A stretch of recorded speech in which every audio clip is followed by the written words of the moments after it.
this is a common lecture for all year 5 kan. The topic that I wanted to present is actually about vaccination and its issues. Okay, siapa kena remove tu?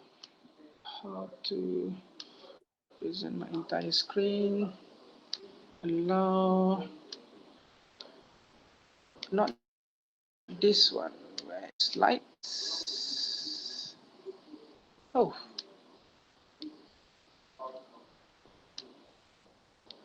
Okay. Nampak? Boleh nampak slide? Boleh Doktor. Boleh nampak tak? Boleh. Boleh nampak. Nampak. Okay, semua buka Kahoot Yes, ni. Kahoot.it. Kahoot.it. Let's start. Boleh tak?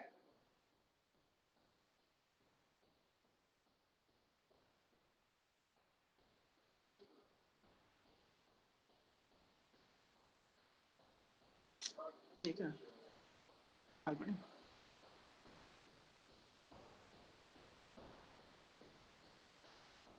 Okay, alright. Banyak pula proses dia. Okay. Ready to join? Let's see mana number dia ni.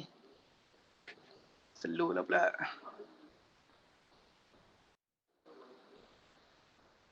Semua dah on Kahoot dah? Okay, this is the number.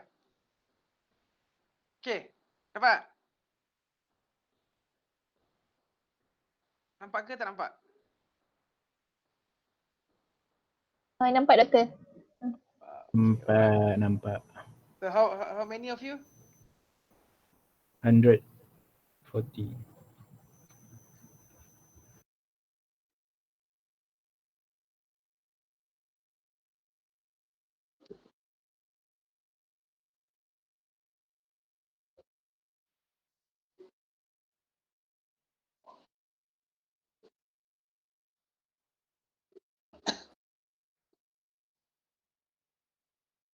Dah, cukup?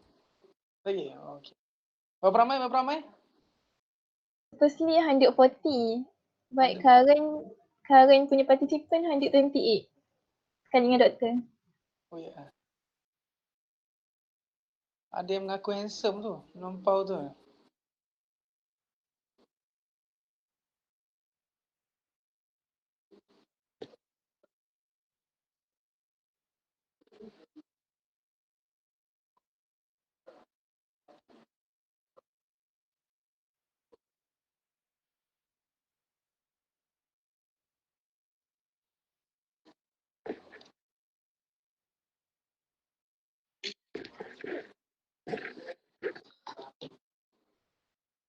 So we'll wait a bit, dah ramai sikit join baru kita start .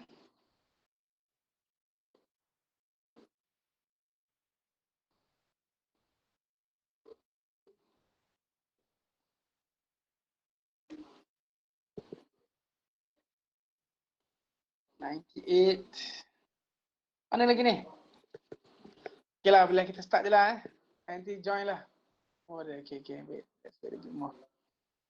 Sudah.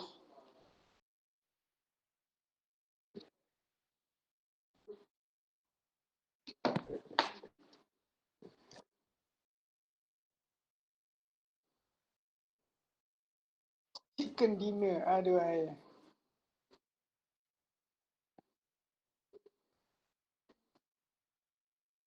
Okay lah, boleh start lah . Okay, let us start. 10 questions, simple je, kacang je soalan-soalan ni. These vaccines are given orally. Which vaccine is given orally?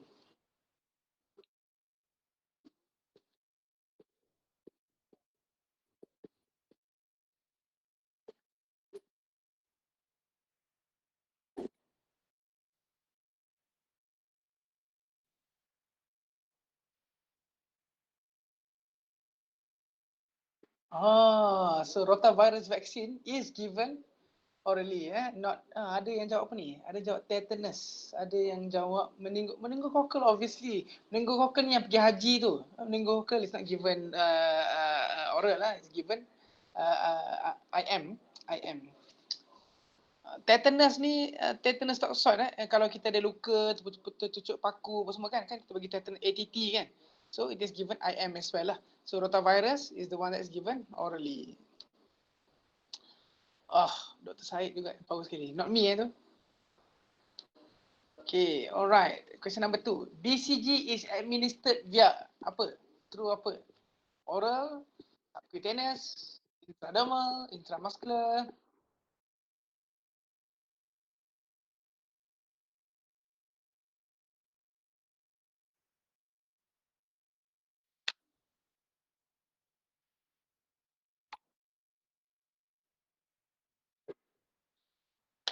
Okay, so majority got it right. Some still, okay, so it's intradermal dia bukannya subcut, dia bukan intramuscular. Okay, alright. Number 3, live vaccine. Live vaccine, ini soalan favorite untuk MCQ. Which one is live vaccine? The measles? Is it injectable polio? Is it oral polio? Is it BCG? Which one is live vaccine?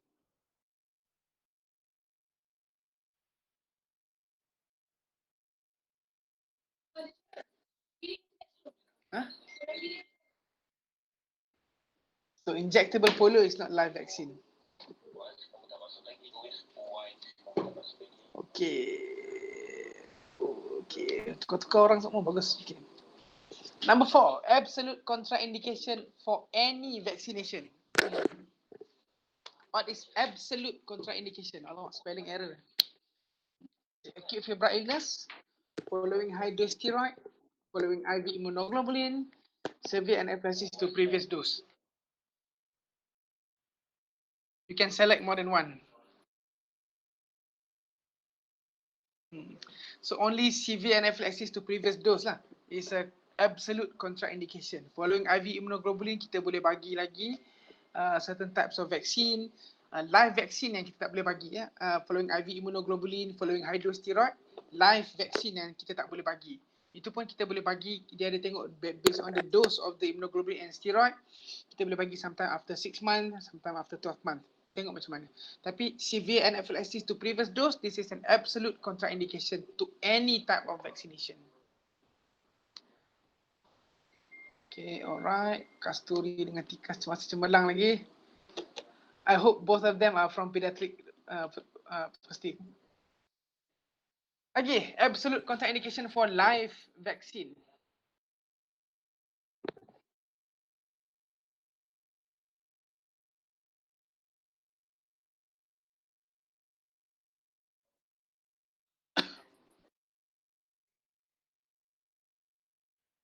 Okay, so low dose systemic steroid is not the contraindication lah So immunosuppressed children, chemotherapy, immunoglobulin, these are all other absolute contraindication for live vaccine Tadi tu about vaccination je. Okay, so Kasturi, alright. So baru nombor 6. Regarding timorosal. Ni kalau siapa yang selalu baca website-website yang ada kaitan dengan anti-vaksin ni tahu ni isu pasal timorosal ni.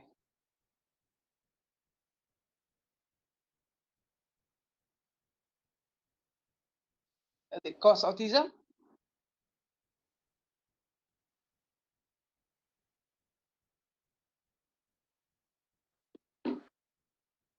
Uish, ada yang jawab causes autism in children. Ayo, this is basically timorosal is an ethyl mercury. So it is a type of mercury. It is an ethyl mercury. So kalau you baca artikel-artikel anti-vaksin, dia akan kata timorosal is the thing that causes autism. Basically this is not true lah. This is not true because satunya yang orang kata kan, yang artikel asal tu, dia kata what causes autism is actually MMR vaccination. So the thing is for the past 10 years, MMR vaccine tak ada timorosal dah pun. There's no more timorosal in the MMR vaccine. So it doesn't cause, and studies have shown it is safe. And timorosal content in vaccine is much lower as compared to breast milk. It's even lower than the content in an apple. So dalam apple pun ada timorosal, ada mercury juga. Of course, it doesn't cause encephalitis lah. Okay, so hilang dah Kasturi dengan Tikas. Okay, alright, number 7. Sikit lagi. Varicella zoster. Very mild disease. may result in encephalitis, not preventable by vaccine. Mesti ada varicella party.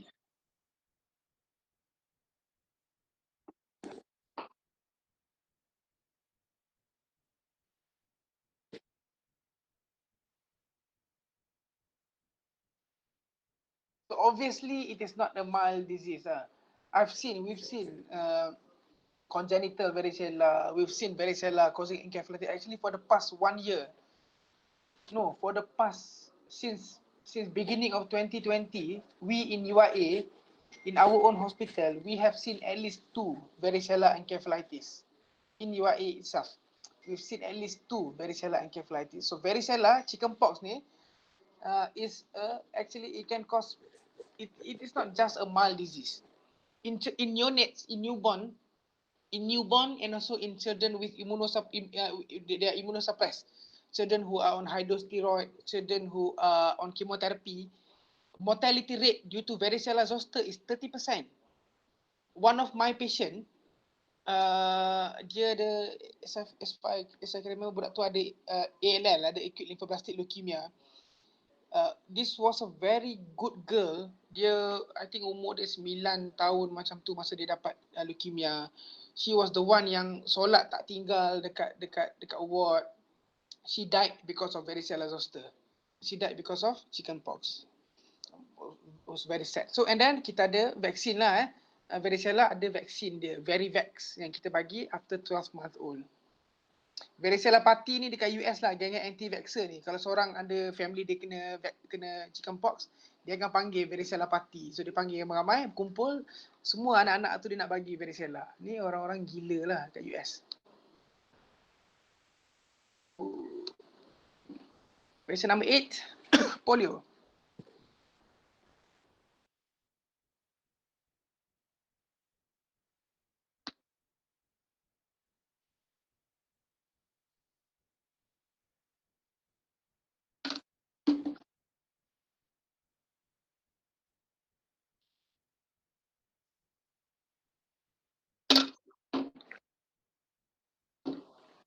So it has high rate of mortality and survivor has high rates of neurological sequelae. One of my lecturer, is a pediatrician in Kuantan, is a survivor of polio lah. So kalau dia jalan tu kita nampak gate dia, polio punya gate. Okay, alright. Number 9, second last question, polio vaccine. Injectable polio, risk of developing polio-like syndromes. Developed by Dr. Sabin, developed by Dr. Jonas Salk. Ada herd immunity punya issue.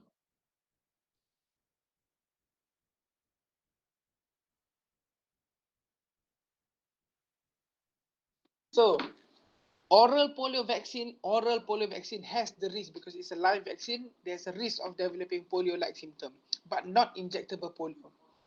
So developed by Dr. Jonas Salk and Dr. Sabin ni dua different lah. Sabin and Salk ni dua different punya ni. Dr. Jonas Salk ni dia tak patent kan pun.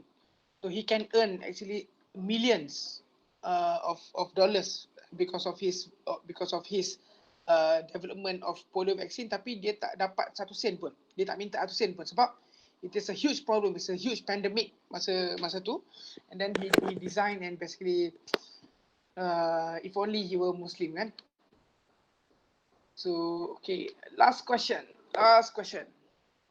about vaccine. Vaccine causes eczema.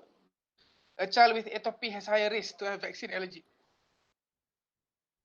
Ada aborted fetal cell. It's a government conspiracy, macam Trump cakap pasal COVID apa semua, everything is government conspiracy. Ada juga anjak government conspiracy ni, saya saja ni.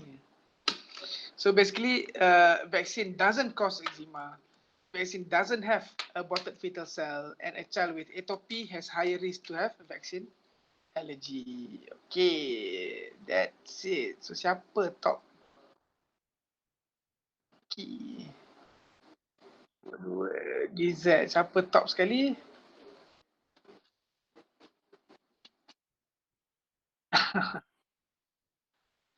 Okay, alright. Page close this. Okay, where is my presentation? Okay, alright. Can you see my presentation? My slide? Can you Yes, see? Dr. Okay, Yes. alright. So vaccination and its issue. I just want to show you before kita start. Tengok tengok ada berapa slide ni. 172 slides. Tempat ke tak sempat nak habis ni. 172 slides. Bersih. Okay. So, sebelum nak start lagi. These are among the things that we found in Facebook. This is the brave new world that you are going to face. Ni daripada poster nama Ganja Guru. Pesakit cilik. Nak petik nama sat lagi. So, ni menggunakan ubat herba untuk treat jaundice, untuk treat ni whooping cough. Whooping cough baby dah kurang tak teruk seperti sebelum ni. Baby baru 2 bulan. 1 minggu treatment kat hospital tak satu-satu whooping cough. Kan, tak ada selera makan apa semua. Lepas tu apa dia buat? Dia bagi hemp oil, dia bagi ganja pada baby tu. Baby pun sudah berselera semula sebab high. So dia bagi baby ganja. Ini pula ni, betul ke cara nak turunkan demam kuning kena minum air kasbut? Kan? So ini semua tapi serah pada ilahi, tapi bagi kasbut pada budak kecil. So ni semua kerja gila lah. Ni semua kerja gila. Kan? Ini lagi nak jaundice turun, tepek panty liner. So dia jual satu jenis panty liner ni, tampal kat baby, turun jaundice dia. Alhamdulillah dia kata. Ni semua kerja gila lah. So these are all things yang you are going to face. In Malaysia, anti-vaccination is a disease of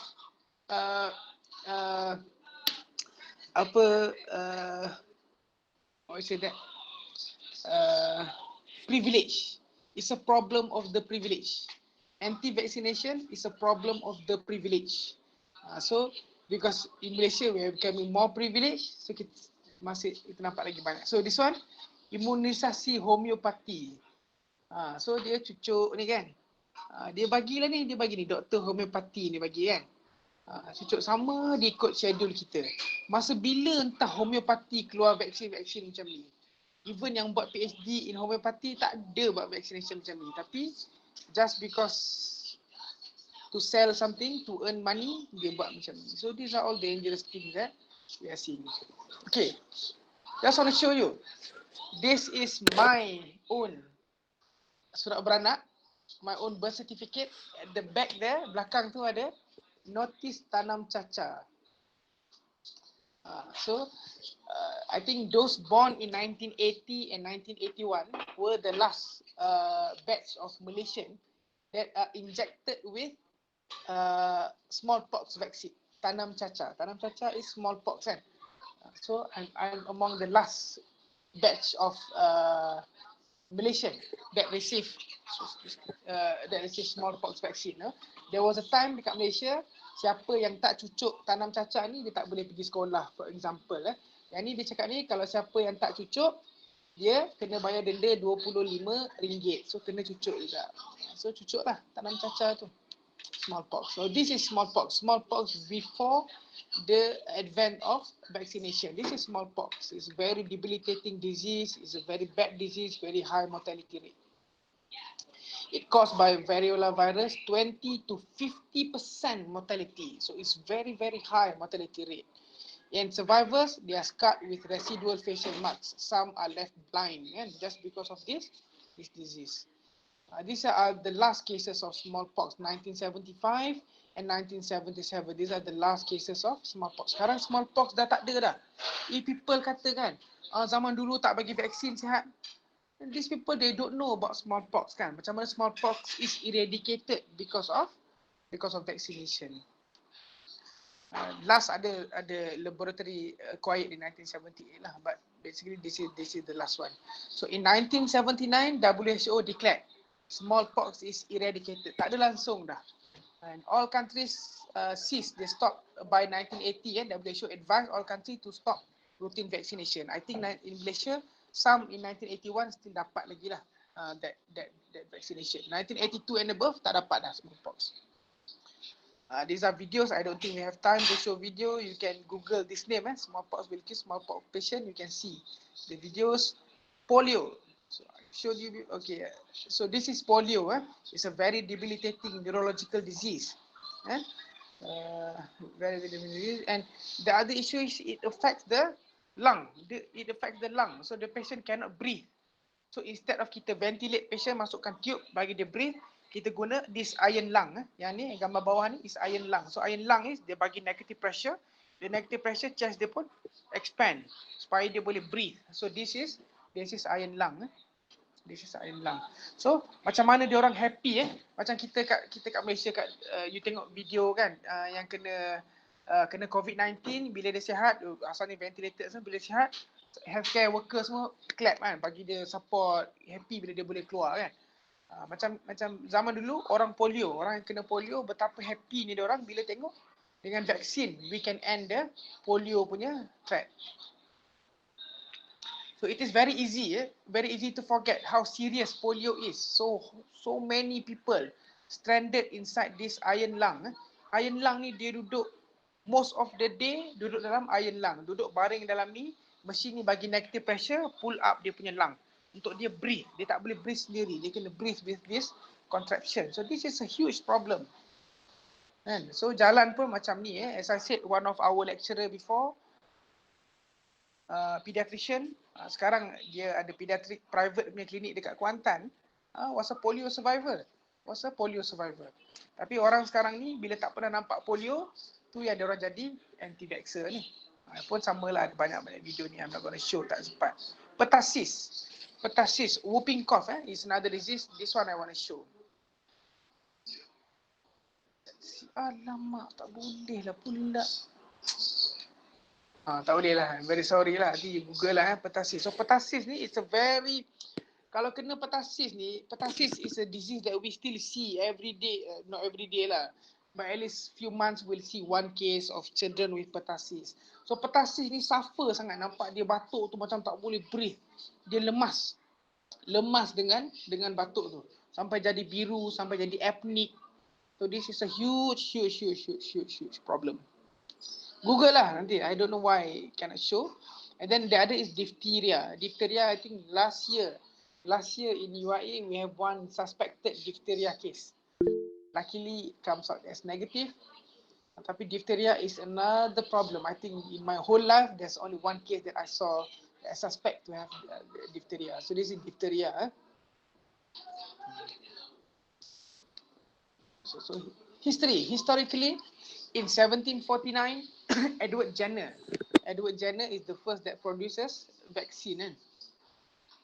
So but if we look at history sebenarnya, in the 3rd century in China they develop already variolation. In China, in the Ottoman Empire, they dah develop variolation. So apa dia buat? Dia ada satu disease nama cowpox. So orang yang ada pengembala lembu, dia dapat cowpox. Cowpox ni dia lebih kurang sama macam smallpox, tapi it is a much milder disease, very low mortality rate.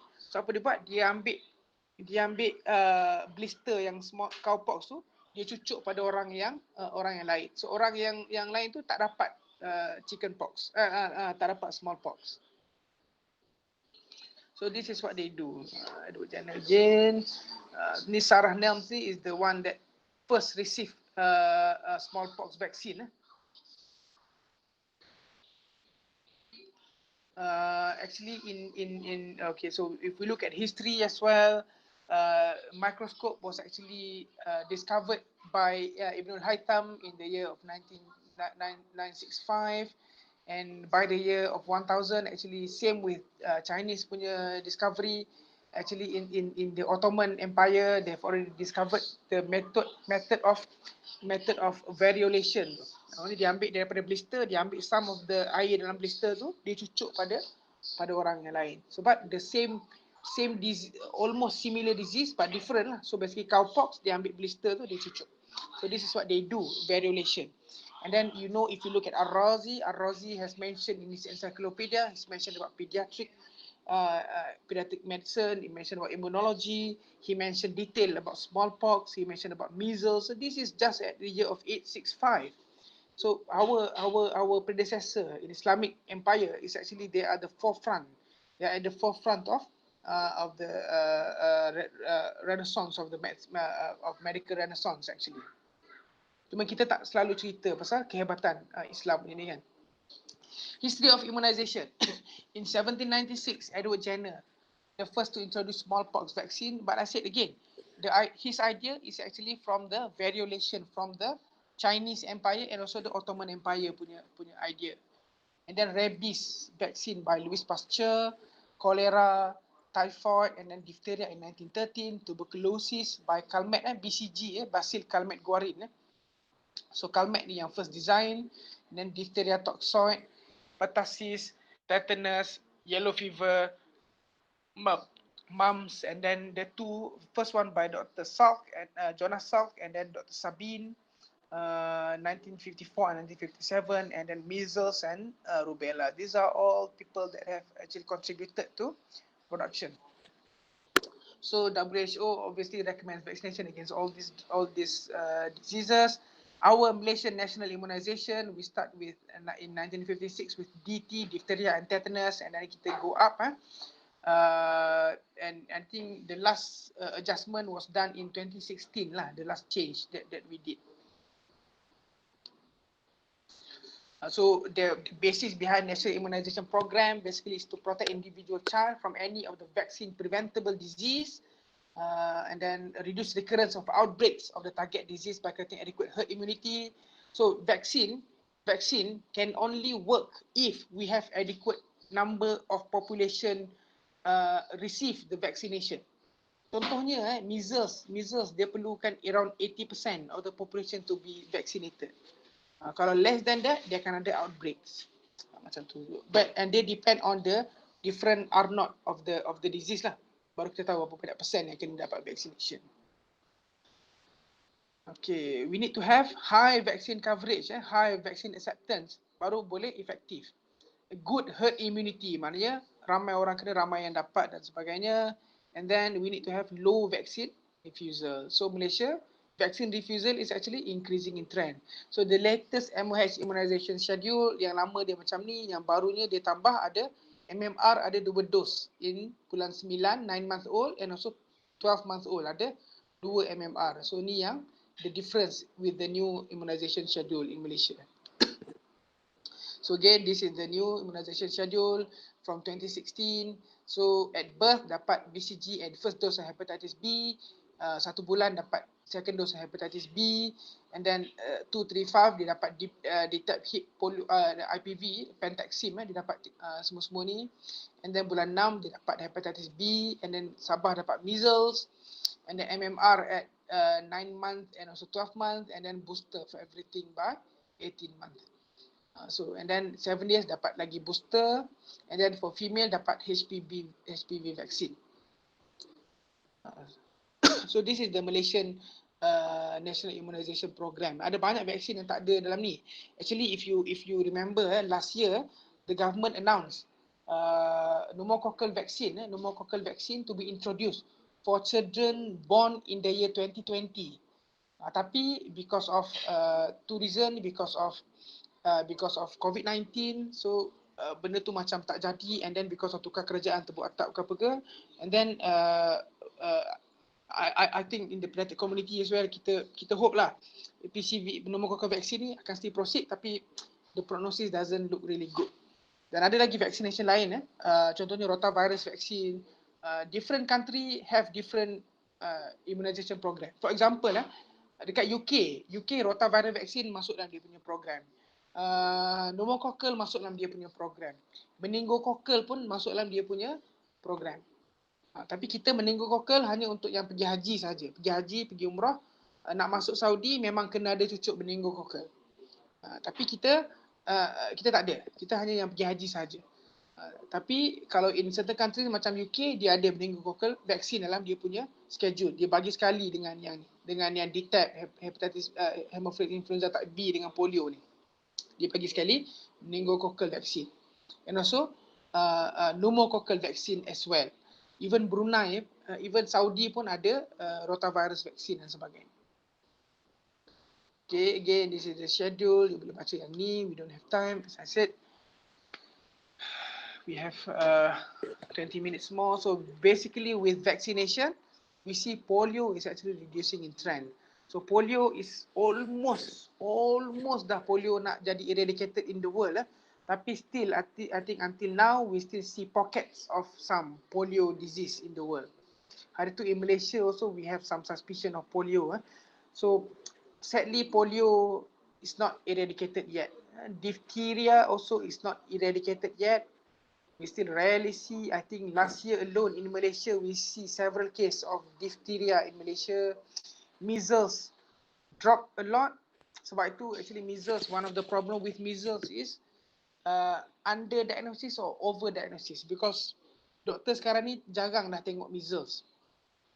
So measles dah drop, tapi still dia ada pockets. If you look at the news, I think 3 years ago ada Disneyland outbreak of measles. So ada patient yang dapat measles tapi parent dia anti-vaxxer, pergi juga Disneyland, and then dekat Disneyland tu more than 20 children infected with measles. Disneyland US lah. Okay, immunization coverage in Malaysia. So this is the trend. We're going to go a bit faster. The trend is actually dia naik and then dia start turun balik. And overall sebenarnya kita punya vaccine trend is actually not that bad lah. Not that bad. So around the same kita punya vaccine acceptance in Malaysia. Vaccination status among children 12 to 23 months in Malaysia. This is from NHMS 2016. So ni yang private punya. Okay, I'm not going to go with this. So dia ada 4.5% yang incomplete vaccination, 0.1% unvaccinated. And then reason for incomplete vaccination in Malaysia, sometimes no time, parent busy, child is unwell, so they delay. Financial or geographical barrier, tak ada duit, tak ada apa, susah nak transport dan sebagainya. Vaccine refusal accounts for 11%. 11% vaccine refusal, no vaccine stock, forgotten, not due yet, allergic and others. Not due yet ni maknanya sometimes dia ada delay satu vaksin dia, so bila dia buat this assessment tu, dia not due yet lah. Reasons for receive private facilities, short waiting time, free only weekend, parents free only weekend, parent doctor, blah blah blah blah blah. Vaccine refusal is actually increasing in trend in Malaysia. In 2017, they dropped a bit, and I think later on it starts to increase back. Hopefully lah, I hope with COVID-19 is a very good indicator to the world actually. This is the condition of the world when there is no vaccine. This is it. In US, more than 150,000 died already. Millions, tens of millions infected with COVID-19. People semua takut nak pergi masjid tutup. This pandemic macam masjid tutup apa semua. This is not new.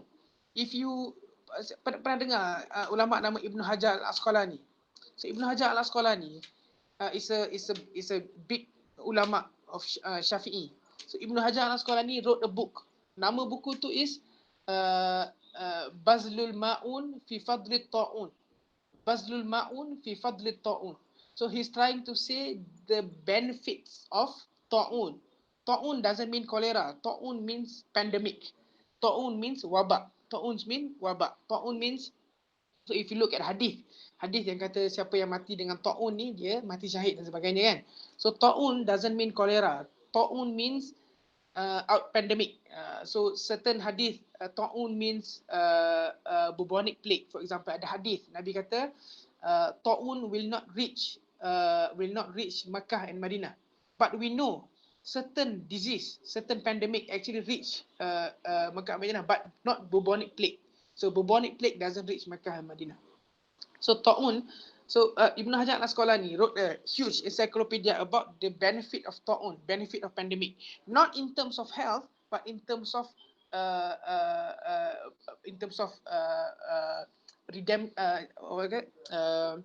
emancipation, in terms of us knowing God and things.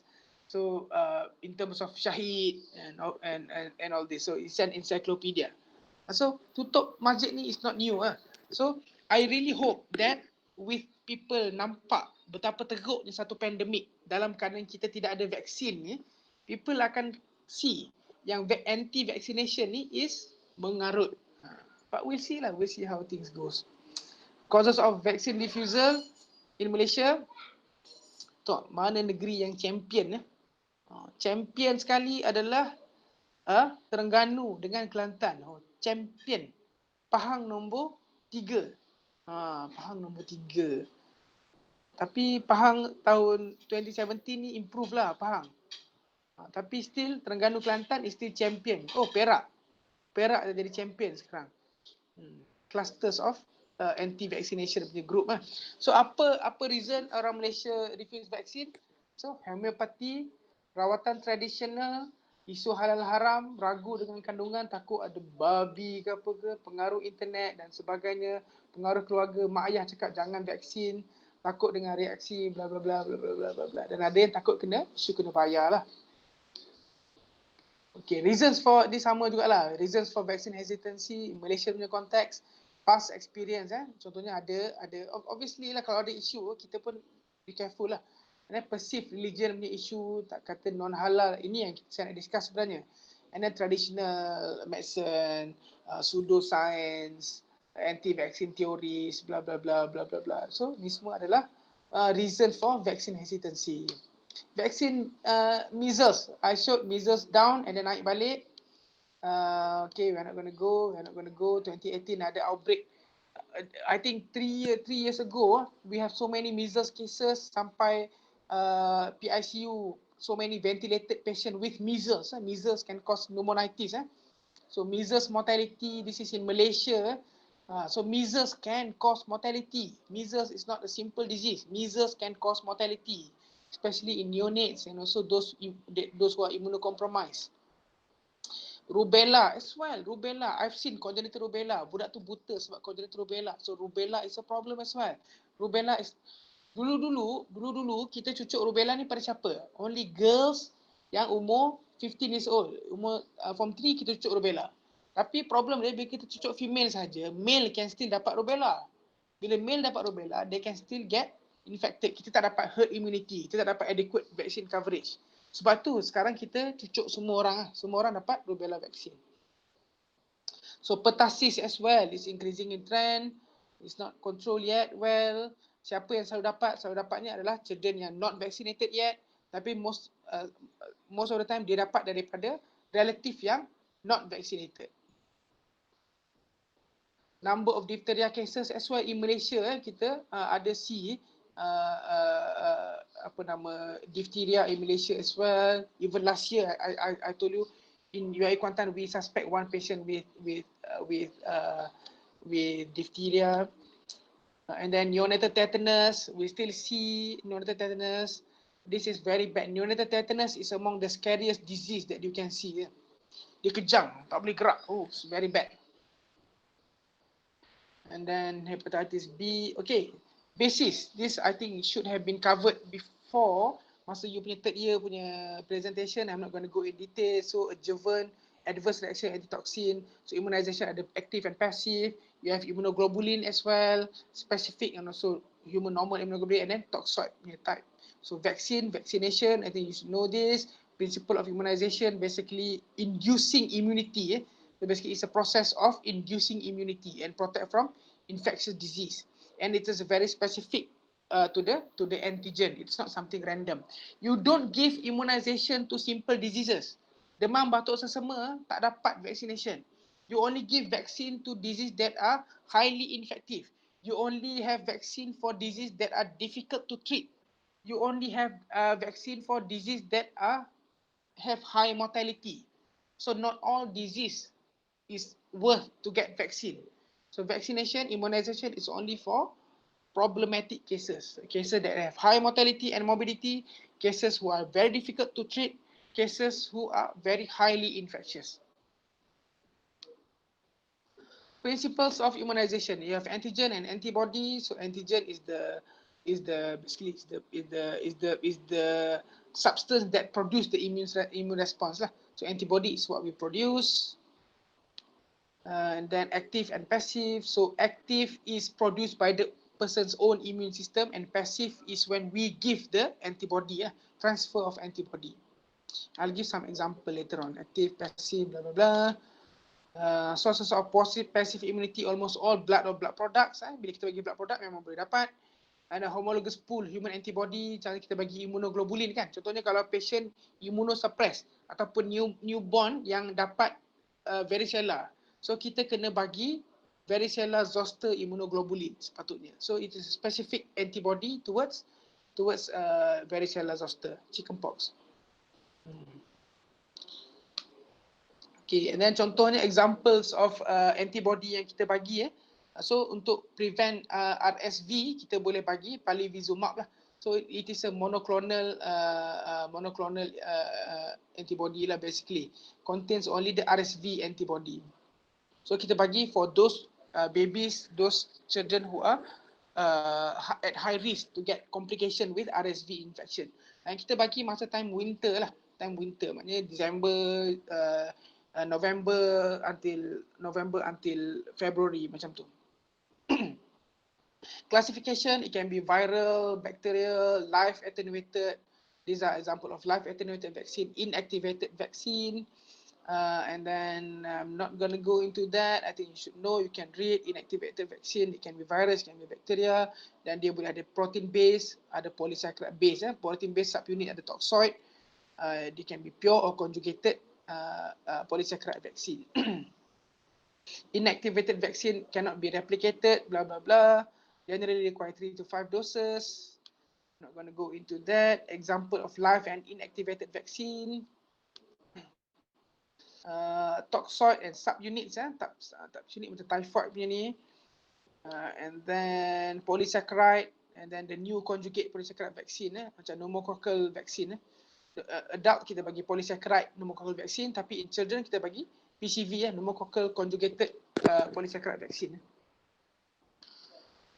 Pure polysaccharide vaccine, we're not going to go into detail of that. This is the 7 valent ni lama lah. Sekarang ni kalau you tengok pneumococcal vaccine, kita ada yang 13 valent, Prevena 13.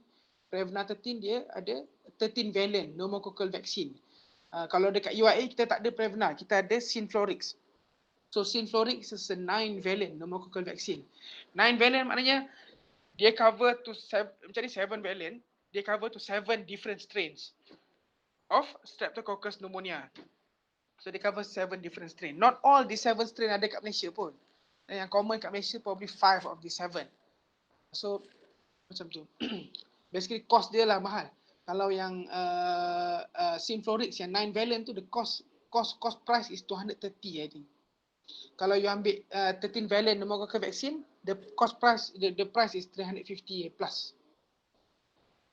PCV7 would be cost effective because it would prevent admission and infection. So actually many countries in this world has already put pneumococcal vaccination as part of their national immunization program. So Malaysia, we have already approved in our parliament last year. But again, as I said, I hope that it will proceed lah. I don't know lah. Nampak government now is not really focused. So the need for vaccine is determined by the morbidity and mortality from the natural infection. And then when I go into that, rubella, blah, blah, blah, hepatitis B, immunization, herd immunity. So when most people in the community are immune to particular infection, so natural transmission of the infection is effectively inhibited because most people are immune already to that disease. So measles kena 95% lah. But not tetanus kena banyak lagi. Myth and controversy. Okay, what are the myths? Some people say, I prefer to let my kids build up their immune system rather than get vaccine. The stronger, what doesn't kill you makes you stronger, kan? Orang kata kan. So I've seen this. These are, dulu I selalu masuk dalam grup masyarakat kena tahu ni, geng-geng anti-vaksin punya pot ni. Penat dah dia orang ni. Dia kata kita nak anak kita strong apa semua kan. So strong, dia bagi anak dia dapat infection. Sebab itu dekat US kan dia ada varicella party tu. Seorang kena chickenpox, dia panggil community dia untuk duduk ramai-ramai, dia spread chickenpox among dia punya community dia. Lepas tu chickenpox, as I said, is not a simple disease. Ada boleh dapat pneumonitis, ada boleh dapat encephalitis, ada boleh cause mortality. So it's a huge problem lah. So this is gila punya kerja lah kan. Tak pasal-pasal budak ni susah sebab Sebab infectious. Sedangkan it is a preventable lah. Natural immunity is better than immunity from vaccination. This is not true as well. Yes, if you get chickenpox, you will be immune from chickenpox. If you get measles, you will be immune from measles. If you get mumps, you will be immune from mumps later on. Tetapi, before you get that natural immunity, with diphtheria, there is death is 5 to 20% risk of death. Haemophilus influenza type B, 2 to 5% risk of death. Mumps, ada all these possible complication. Polio, this is currently lah, 2 to 5% risk of death. Whooping cough, death. So, semua-semua ni, the risk is much higher as compared to the immunity from the risk of immunization itself. So, natural immunity is not better than immunity from vaccination. Yes, you can develop permanent immunity with natural immunity, but the thing is, for you to be exposed to this disease is problem. Why you need to expose your child to all this risk, kan? Long-term sequelae of natural infection. So, if you get subacute sclerosing panencephalitis, so there's a lot. This is the risk of late complication of measles. So, measles can cause subacute sclerosing panencephalitis. We have one patient with subacute sclerosing panencephalitis early this year, died because of this disease. Post-polio syndrome, shingles, late complication of natural chickenpox, less common. So all these things, they are problematic. They have long-term sequelae. So the best is still to vaccinate. And again, it is easy to forget the seriousness of many diseases. Polio is a very scary disease. But now we are not afraid. Why? Because we don't see polio anymore. So this is the initial orang yang mula, kan. Ini yang kalau ada hadis tu, kan, ada hadis Nabi kata man sanna sunnatan hasanatan fa alaihi ajruha wa ajru man amila biha. Siapa yang mulakan satu sunnah yang baik, orang ikut dia dapat ajar. Wa man sanna sunnatan sayyi'atan fa alaihi wizru amila. Siapa yang mulakan satu sunnah yang buruk, orang ikut, dia akan dapat dosa dia dan dosa orang yang ikut dia. So this is the person, this doctor, dia produce dekat Lancet, Andrew Wakefield. So this is the person, and dia bagi tahu dia pervasive development disorder, this is basically autism lah. So dia yang claim, dia kata autism is caused by MMR vaccination. So lepas tu bila masa tu memang jadi kecoh, semua orang takut. Tapi lepas tu kita dapat tahu actually ada banyak isu with Dr. Andrew Wakefield. Dr. Andrew Wakefield ni is a millionaire. Sebab dia dapat duit macam-macam lah. So let's see what happened. So Lancet lepas tu dia tarik balik, dia withdraw, dia retract balik the article. Sebab apa? Sebab actually kita dapat tahu sebenarnya satu Dr. Andrew masa tu MMR vaksin ni dia ada several pharmacy punya company yang produce MMR vaksin.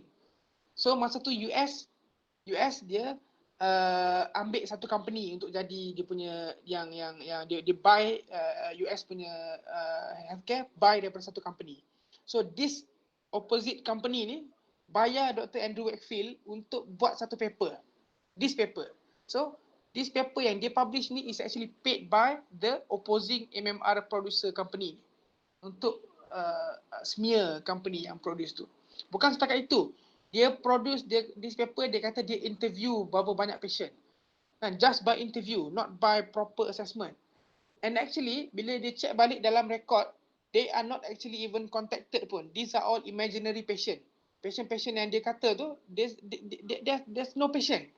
Tak ada pun patient tu. This is just a created punya paper.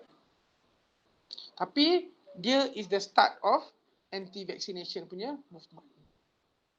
So measles elimination declared masa 2000, tapi lepas tu dia naik balik. Okay, alright. So isu dia claim kata mercury timorosal tu is the cause for autism. So kalau kita tengok actually dalam measles Tak ada pun mercury tu. Tak ada pun timorosal tu. So timorosal ni is apa je yang ada? Fluzone. This is itu pun dia ada 0.01% timorosal content. So mercury content is very minimal. So it is not an issue. So autism is not caused by vaccination. Mercury exposure. Mercury content is breast milk is very high. Is very high. Kenapa ada dua breast milk ni? Soy formula, exposure to aluminium. Soy formula has higher content of aluminium. Kalau you tengok dekat group anti-vaccine, dia bagi point macam ni lah. Point aluminium, point mercury, apa semua. Dan dia kata, natural. Well, natural does not mean good. Berapa banyak pokok yang natural yang can kill you. Kan? Berapa banyak herbs yang actually can kill you. Natural does not mean good. Natural does not necessarily mean good. Nak kata too many vaccine, so it's rubbish lah. We don't give children that many vaccine pun. Antigen overload. So theoretically kita boleh tolerate much more. So by the time ni the number of vaccination that we give is actually way below what the body can actually tolerate. Are vaccine safe? Dia kata dengan vaccination ada cause mortality bla bla bla. Tapi dengan mandi saja, by bathing 350, this is in UK, drown per year. Having breakfast, 200 child choke and die per year. Playing in the rain. So semua ni ada risk. Sebab tu kita benefit, kita kena stratify lah between benefit and risk. So untuk keluarkan satu vaksin, dia ada banyak proses dia. Except for sekarang COVID-19 ni, I think dia terpaksa fast track kan some of the phase lah. But I don't know. I have very low hope that COVID-19 punya vaksin will be successful lah. The threat, what are the threat? So ada banyak juga ni. So efforts to achieve good immunization coverage will increasingly be undermined by anti-vaccine activists. Dia banyak guna internet lah, Dr. Google kan. So this is where scientists do their research to synthesize vaccine, and this is where the pseudoscience get their research. So dia kata vaksin ni kerja Yahudi, Israel.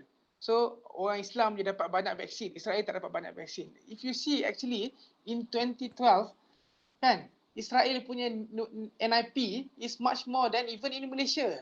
Banyak lagi daripada Malaysia. Dia ada pneumococcal vaksin lagi. Rotavirus pun ada 3 dos rotavirus vaksin. Hepatitis A pun dapat semua. Kita tak ada lagi hepatitis A.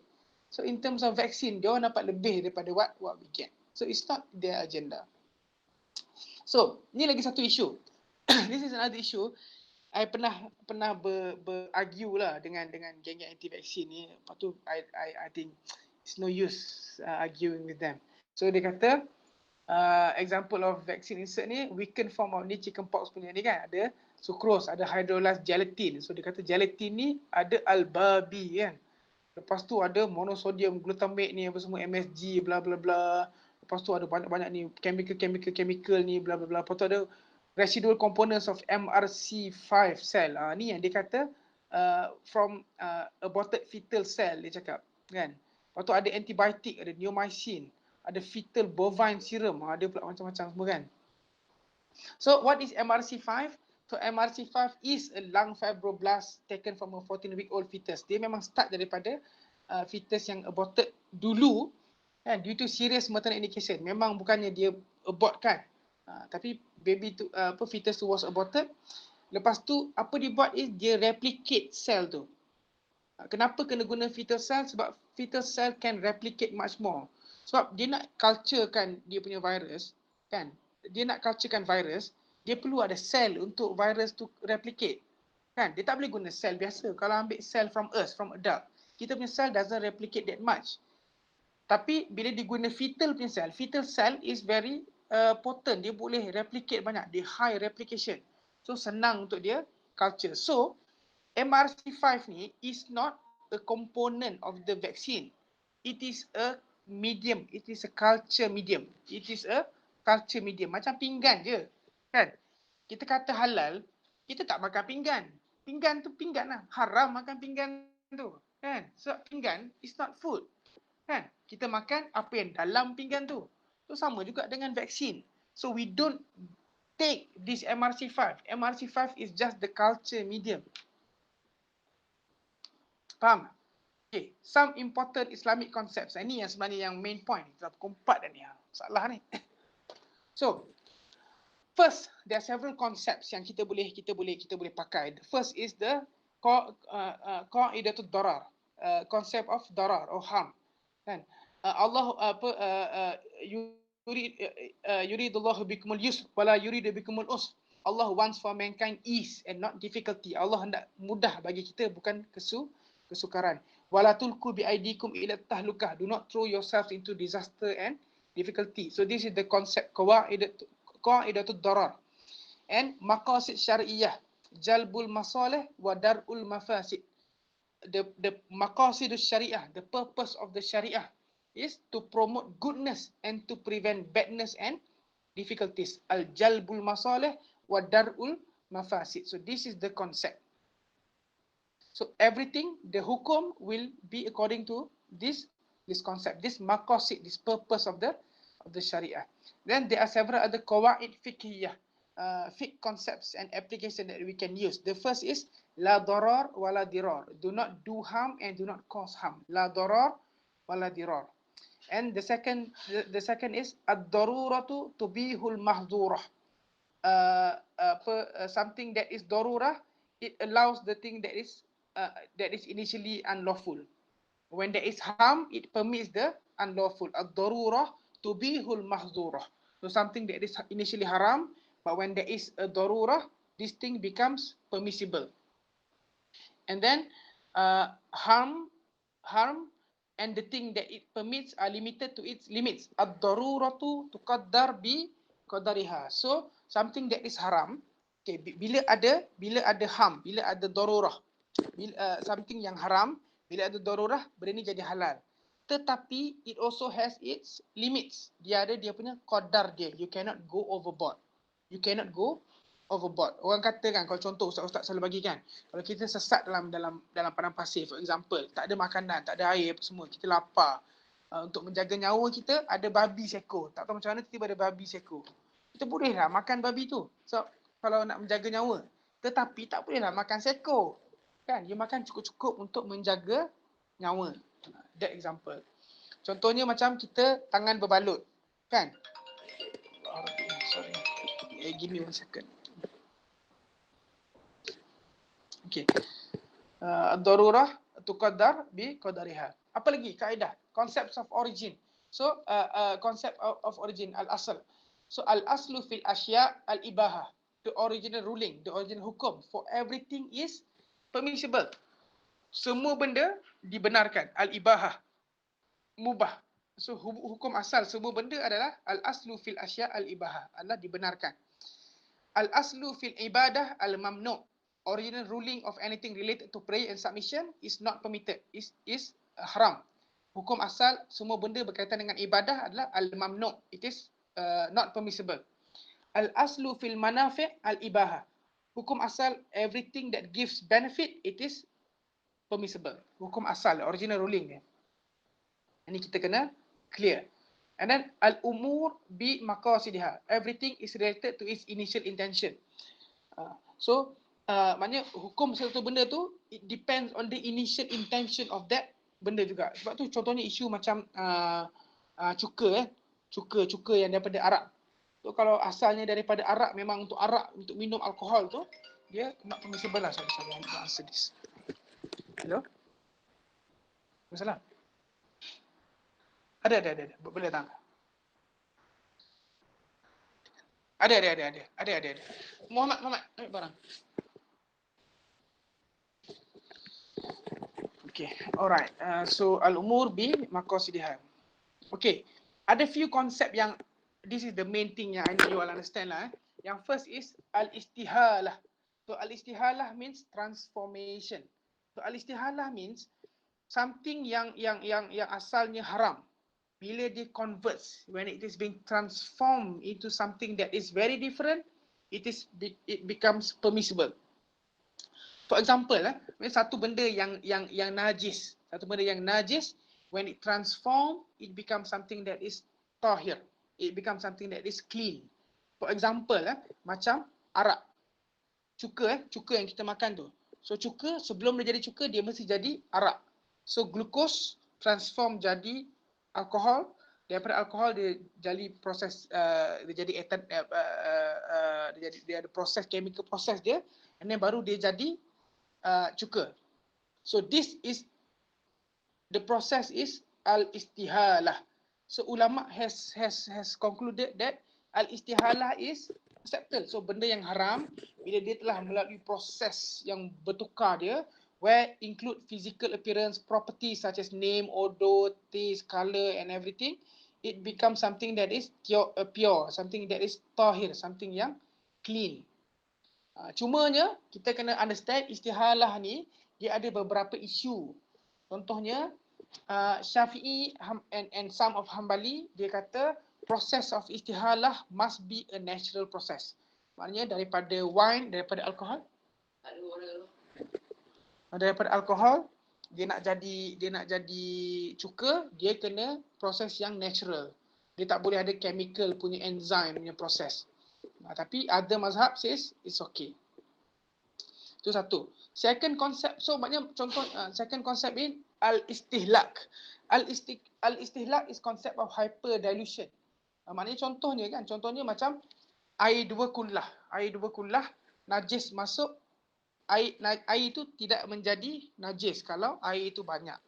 Kan? Dalam air laut, kalau orang pergi kencing dalam laut tu, kan? It doesn't make that air laut tu as najis.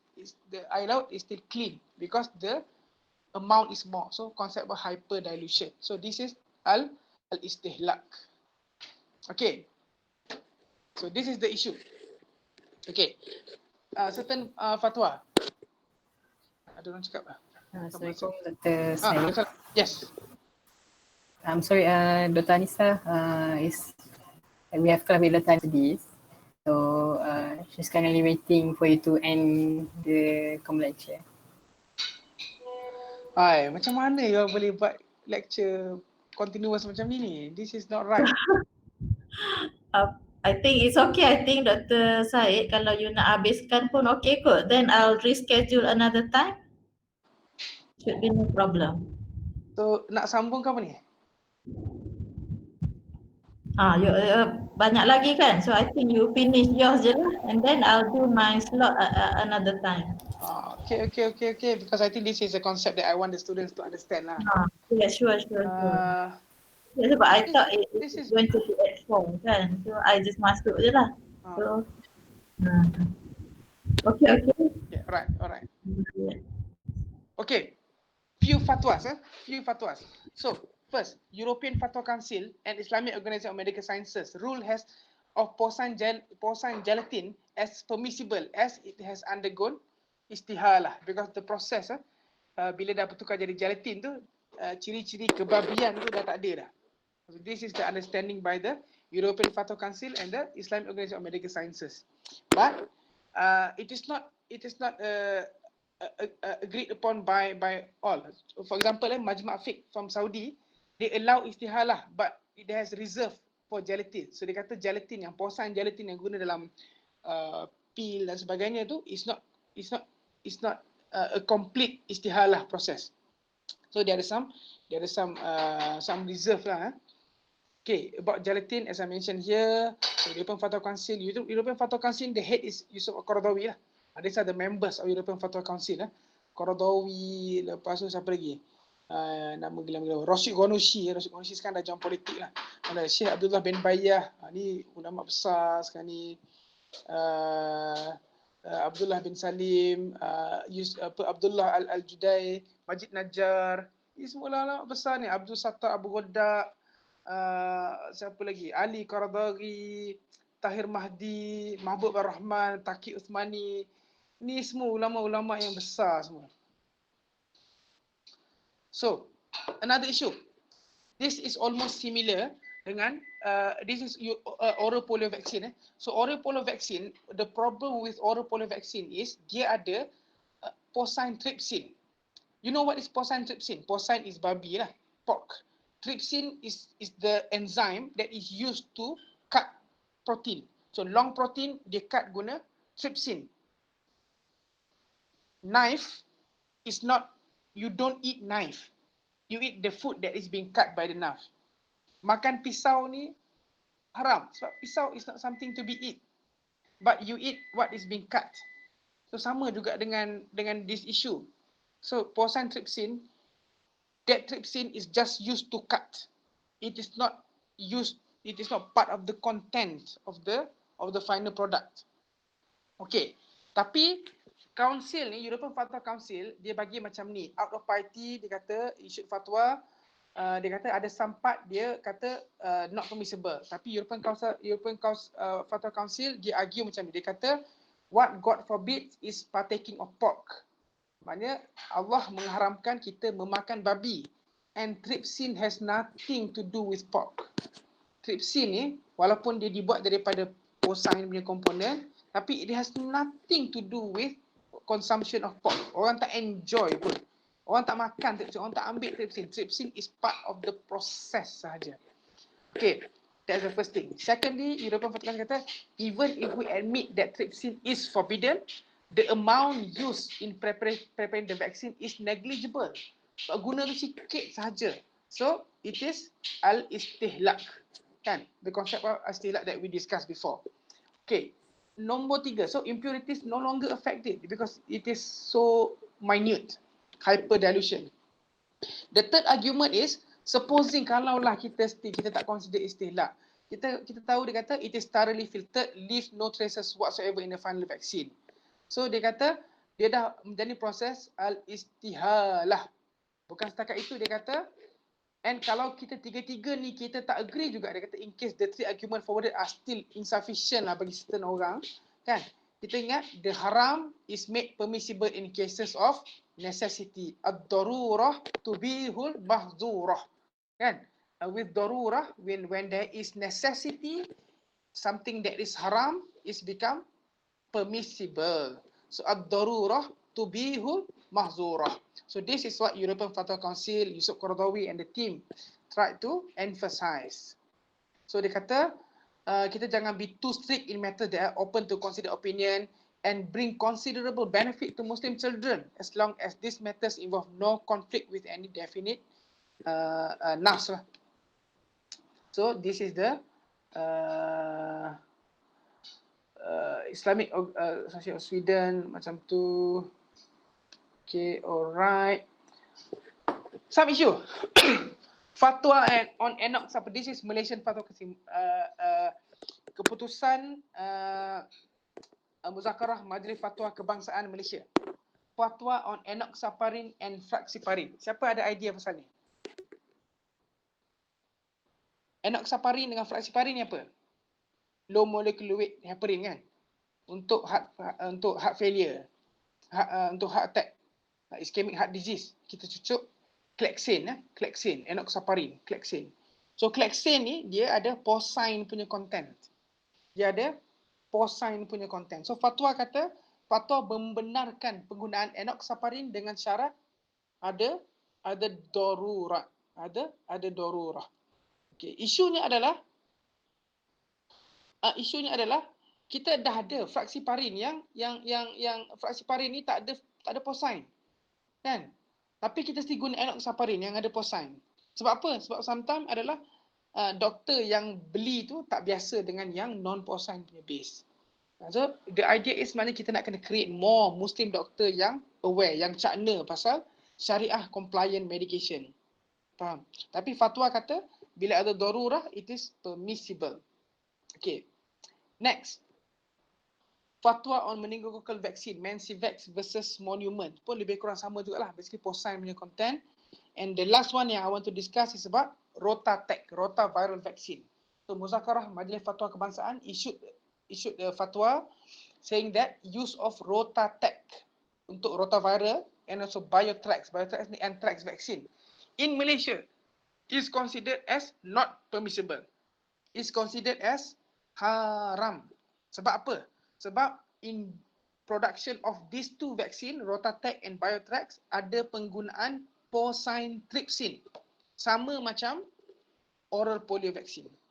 Atas alasan apa? Muzakarah Majlis Fatwa Kebangsaan kata alasan dia adalah dua-dua penyakit ini, anthrax dan rotavirus di Malaysia, tidak menyebabkan penyakit yang serius di Malaysia.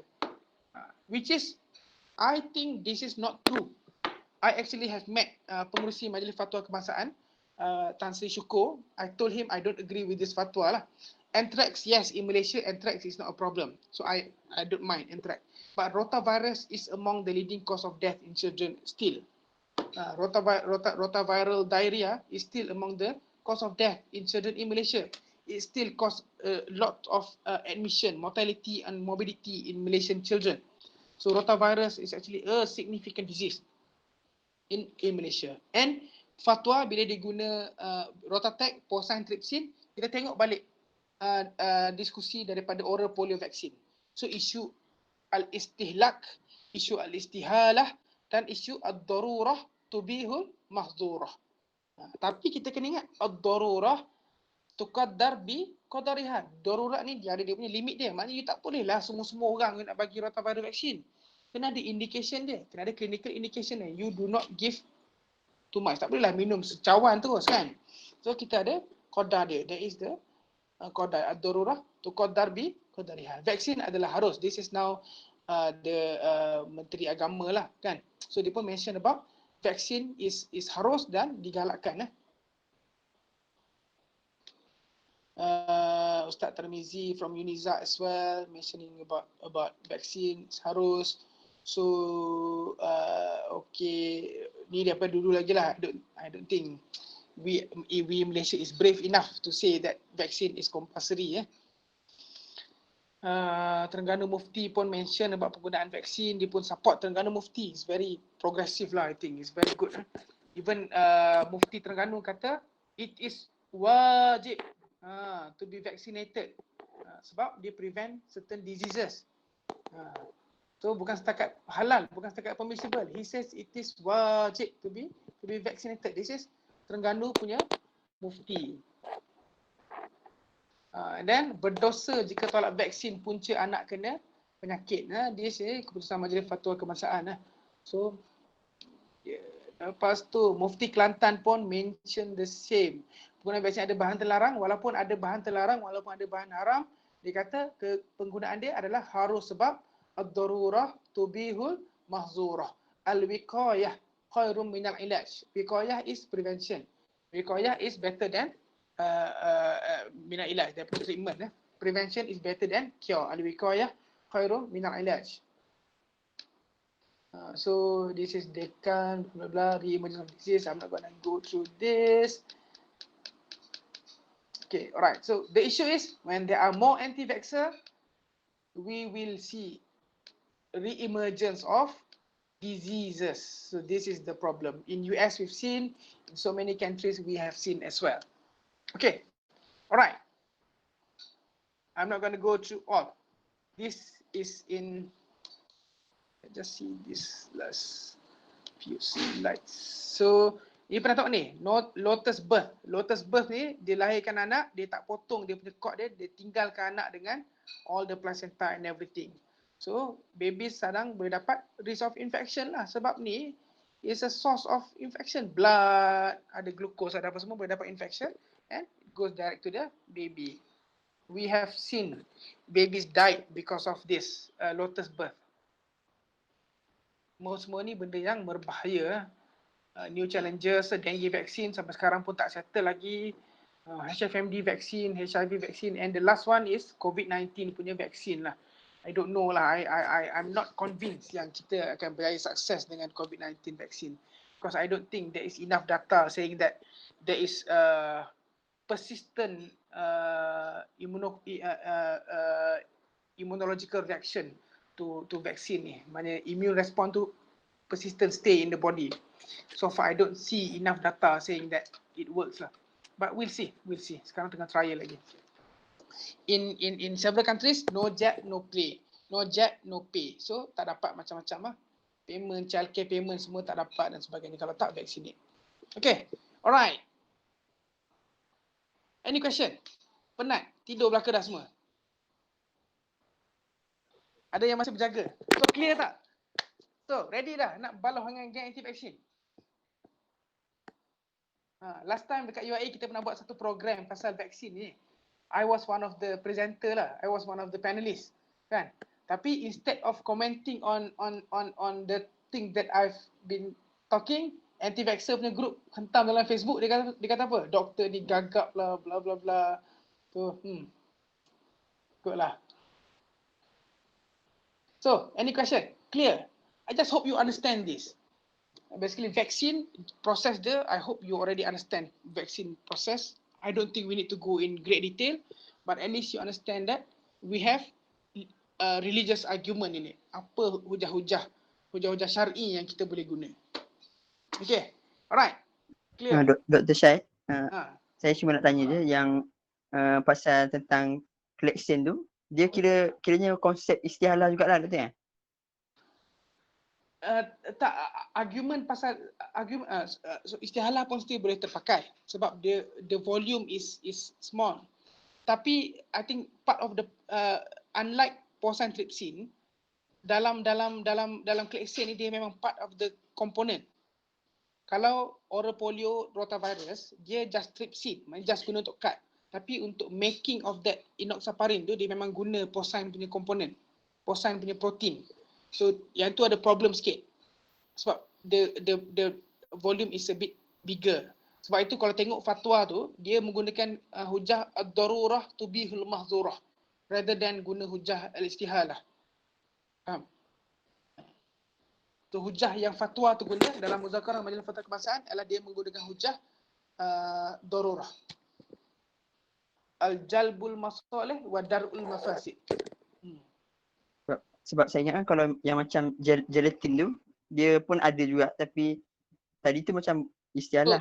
So gelatin tu lah, gelatin dia ada dua isu. Satu, majority ulama contemporary agree that gelatin is istihalah. Dia benarkan dari sudut istihalah. Tapi what I can say is Majma' Fatwa Saudi kata gelatin is not complete istihalah. It's not complete transformation. So Saudi dia still tak accept gelatin as istihalah. And I think many kat Malaysia pun sama juga. Kita tak actually accept. I think tapi muzakarah majlis fatwa kebangsaan tak ada mention pasal gelatin ni. I didn't find anything. Sekarang portal e-fatwa dah tak boleh access sangat. Ada problem political punya problem. Tapi anyway, I think in Malaysia we don't actually accept gelatin to be istihalah lagi lah. Despite Qaradawi, despite European Fatwa Council, despite IOMS kata accepted, despite certain other country pun fatwa allowed gelatin. Okay, any other question? I have a question. Like, for example, in live attenuated vaccine in oral polio, is it excreted as live as well in fetus? And is it significant to carry infection? Yes, herd immunity. Sebab itu bila ada oral polio vaccine, itu satu lagi purpose dia. It can still be excreted. Dia dipanggil vaccine shedding lagi kan.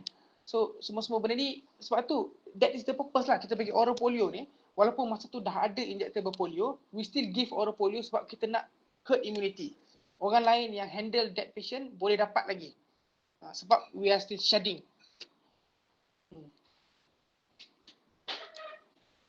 Okay, so it is still as boleh pass through. Okay, clear? Any other question? Soalah, jangan setengah lah ni. Okay lah, anything you can ask me later. But my hope is that you have some idea about vaccine, and I hope tak ada UIA punya medical student yang terpengaruh dengan anti-vaccine punya propaganda. I know there are people in our university that are anti-vaccine. I know there are nurses yang anti-vaccine pun. I just hope tak ada lah medical student yang anti-vaccine ni. Sebenarnya I already give up lah nak discuss dengan anti-vaccine people ni. Bukan kita give up apa. I just think they have a fixed false belief. Orang yang ada fixed false belief ni, you cakap lah apa pun, you bagilah apa evidence pun, it doesn't affect them. So we focus on those that we can still, those that need, those that want help, kita bagi help. Those yang tak nak ni, fine. Kita doa terbaik untuk dia. That's it. Okay. Assalamualaikum warahmatullahi wabarakatuh. Thank you, Doctor. Thank you, Doctor. Thank you, Doctor. Thank you, Doctor. Thank you, Doctor. Thank you, Doctor. Thank you, Doctor. Doctor dah left. Sure. Okay, dah left.